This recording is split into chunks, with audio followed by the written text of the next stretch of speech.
Good morning, good afternoon, good evening, folks. Michael Zuber, one rental at a time. It is Tuesday morning. That means we bring on the lumberjack landlord. How you doing, sir? I'm excited for number two. I love this topic. I love the first one just because I think there's a lot of people getting discouraged that just need to recognize that this is a life altering journey that you're on.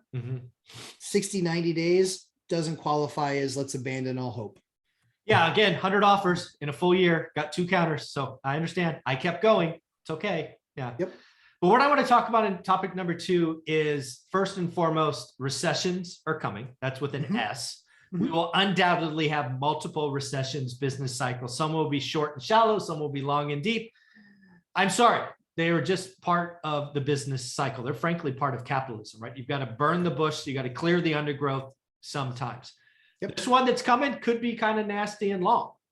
Yep. Without question. So what I want to first acknowledge as human beings that recessions suck. I mean, we just saw an announcement. I talked about the daily financial news, Peloton laying off 2,800 people, 20% of their corporate staff.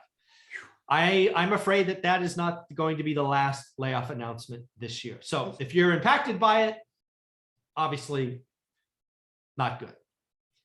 However, recessions impact consumers. Consumer confidence often fails. And when consumer confidence fails, they retreat, they save, and you can finally find motivated sellers, which is the hardest thing to find. I went 10 years, maybe 9 years before meeting a motivated seller. I remember thinking all these books I read, hundreds of books, motivated sellers. I'm like, I think this is a lie. This is a lie. This is somebody's marketing spiel. Yeah, There's no goddamn motivated sellers. Those are 2 words that are never supposed to be connected. Yeah. And then they were everywhere. So yeah. What do you think, man? I think a recession's coming. Yeah, I think recession's coming. I think that, technical recession, we're already there, right? Where if you back out inflation, less than inflation, right? Yeah. So I think certainly we're starting to see it. Certainly we're starting to see some, cracks. I think at the end of the day, I think it's, again, taking the human element out, right? Just based on numbers and business. Recessions are awesome because if you have the stones to stick, you're going to you will become wealthy. Warren Buffett really only makes money, crazy bargains during recessions. Yeah, he is so. It happened again. I know. What's that guy's name on Barstool Sports? David Portnoy. Yeah, 2 years ago during my daily financial news, he came out and basically said Warren Buffett is my bitch. That's essentially what he said. He did, and he's like, "Hey, I'm the greatest thing." Blah blah blah blah blah blah. And just the other day, Warren Buffett's like, "Nope." I mean, Warren Buffett would never acknowledge it, but when you look at the returns, right? David Portnoy's off a cliff and Warren Buffett's had a great year. Warren Buffett buys when there's blood in the streets, fear. And then he doesn't buy at the peak. That's what people don't get. All the new investors come in and they're making great return, like Kathy Wood. Yeah. Kathy Wood comes in with an interesting thesis. Yep. That gets turbocharged with the Fed bailing everybody out, right? Where you don't even have to make money and your stock goes up. And then she gets more money and the stocks go up because she's trading thinly traded stocks. And now it's reversed. Warren Buffett wasn't playing, right? No. He held Apple, he held Coca-Cola. He's like, "Oh, wait." I mean, the guy got Goldman Sachs to pay him 10 points and give him warrants. Why? Because he had the money. Right.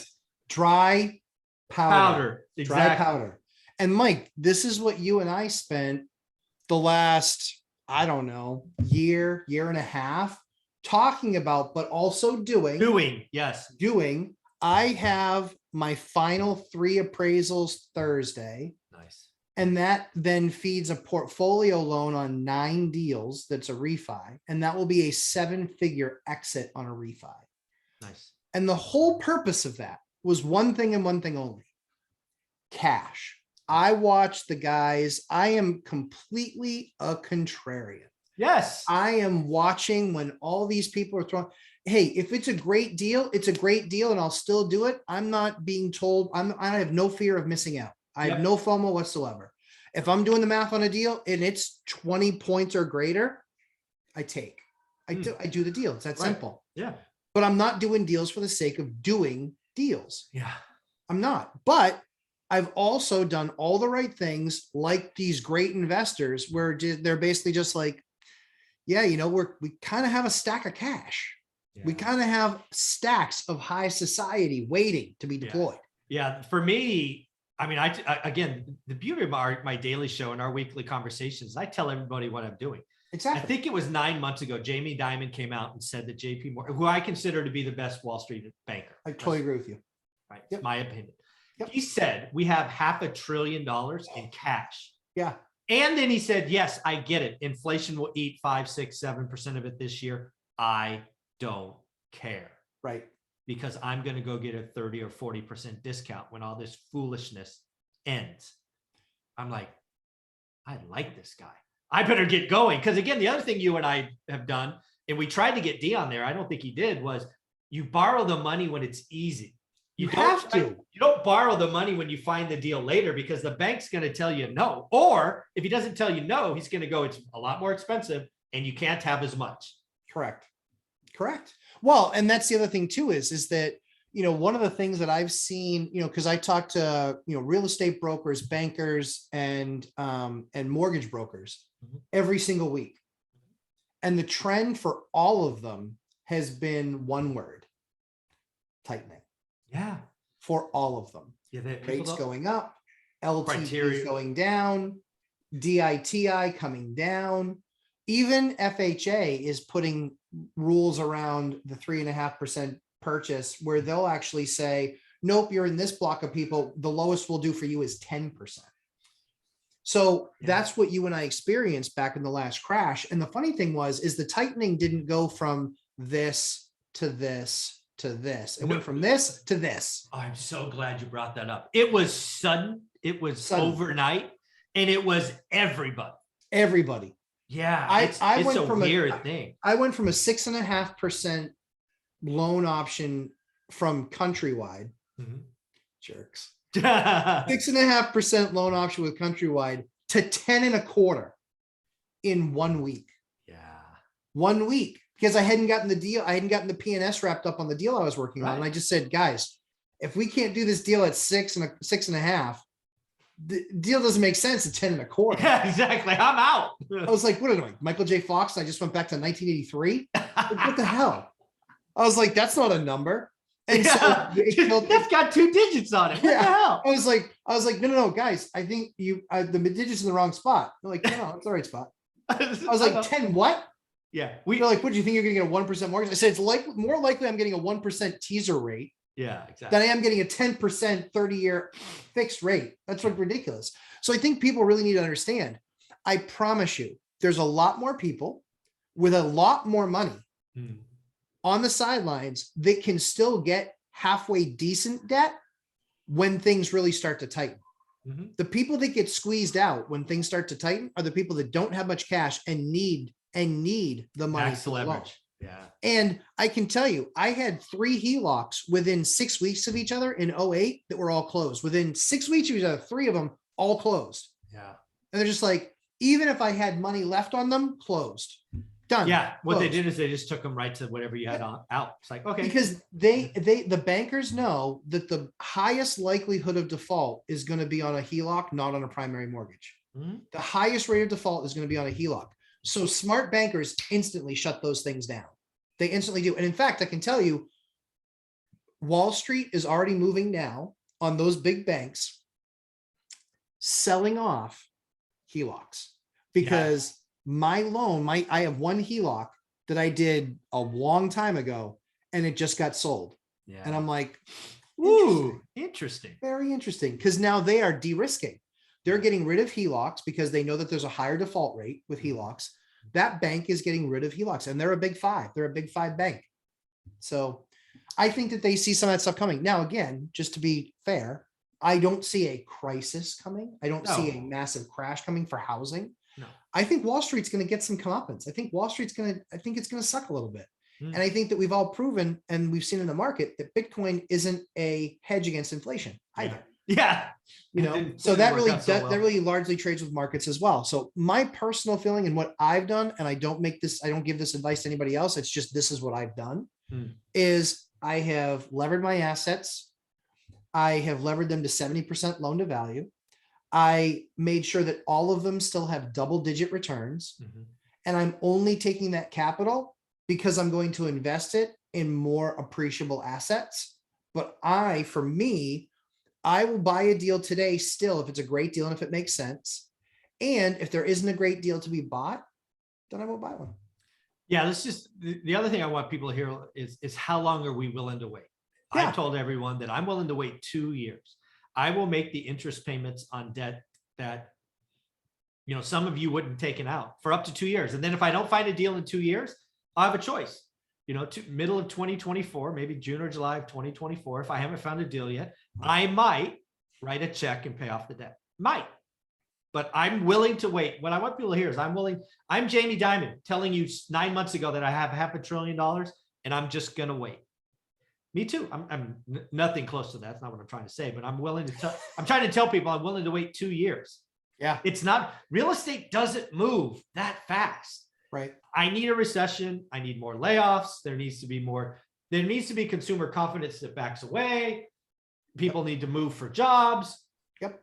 And then you step in, you help people out, you do the right thing, and you know, you get paid for solving problems. So yeah, I'm willing to wait 2 years. Even on that 2 years, right? So you use it, you buy something down, and then you have that much more profit on a deal that's creating that much more cash flow that you're now going to pay taxes on. And so it's still not that it's just it's just a really unsexy thing to do. And, you know, and so for me, I'll still let inflation eat away at it. Of course. I will find deals that might be skinnier because I'm better off finding a lower margin deal, not a bad margin deal, but a lower margin deal, and buying that lower margin deal than I am paying off an existing asset. Yeah, no, that's my feeling. Yeah. And again, I'm trying to add tools to my toolbox. We talked about in episode 1, one thing I'm doing that I've never done is I'm trying to build a damn ADU this year. Yeah. And I will fund that with cash. Yes. Right. Just because I can. If I like and enjoy the process, my intention is to go back and refi and get that cash back, or at least most of it, so that I can go do it again. And if it's a good process, one of the things I will be doing in the next recession is I will be looking for lots that are easy ADU builds. So I have a lot that's perfect. I picked it up years ago. I'm going to build one there, whether I like it or not. If I end up liking it when it's done, it will be something else I do in the next recession, because most people will look at 2-bedroom, 1-bath houses and go, I don't want those. They don't do this, but I'm going to go, shit, that's a corner lot. I could do this or this. Yep. And I'm going to win. I am playing the long game. Yep. So that's something I'm doing. No, I agree with you. And I think the other thing too is that one of the things that we do during recessions is we like to keep our contractors busy. Yeah. Guys that have taken care of us, they're all subs, but guys that have taken care of us, we like to take care of them. We recognize that work will be harder to come by in a recession because people will stop doing all these additions. People will stop doing all these revamps. People will stop doing all that stuff. So one of the things that we like to do is we like to keep a lot of dry powder there. That way we can also say, you know what? There are these 6, 8, 10 capital projects that we've wanted to get to.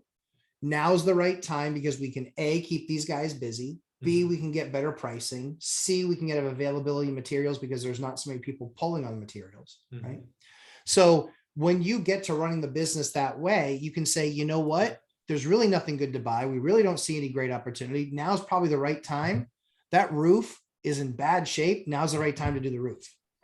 Yeah, we talked about a roof from one of my portfolios a couple of weeks ago, which you nailed, by the way, $75,000. The next recession, that was the one we would probably take, and I'm going to be looking for a discount. But you're right, I'll keep people busy. So and you'll get it, and they'll be willing to give it to you. You know, one of the things that I saw was I was going through some invoices in prepping some stuff for my new accountant.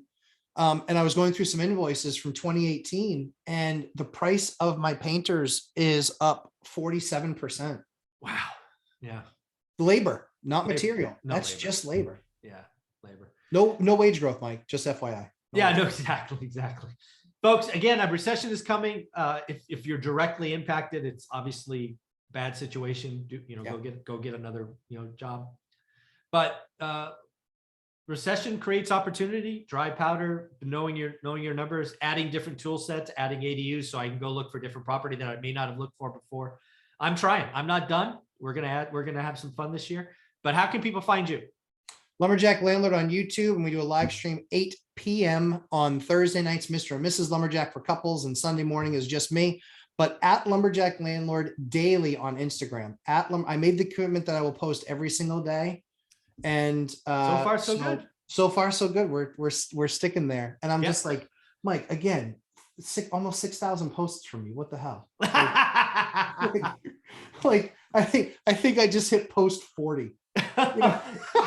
You're going to grow a lot faster because your most recent post, at least the last one I saw, actually had blood in it. So, folks, if you want to see blood, it's not bad. But again, blood. No, but it happens. This is real estate. There's nails and wood and stuff involved, and sometimes and screw guns that bind up and swing back and whack in the face. Oh, that would happen. Bam.